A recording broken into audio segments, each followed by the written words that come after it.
और वो वक्त भी याद करने के लायक है जब इब्राहिम ने अपने बाप आजर से कहा था, तुम क्या बुतों को माबूद बनाते हो?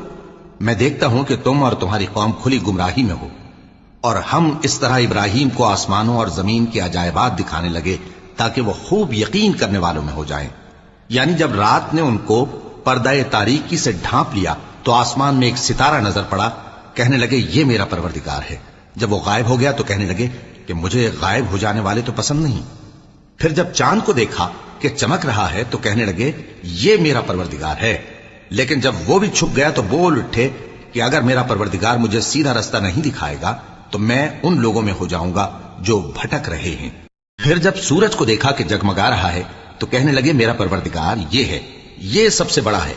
मगर जब वो भी गुरूब हो गया तो कहने लगे लोगों, जिन चीजों को तुम अल्लाह का शरीक बनाते हो मैं उनसे बेजार हूं।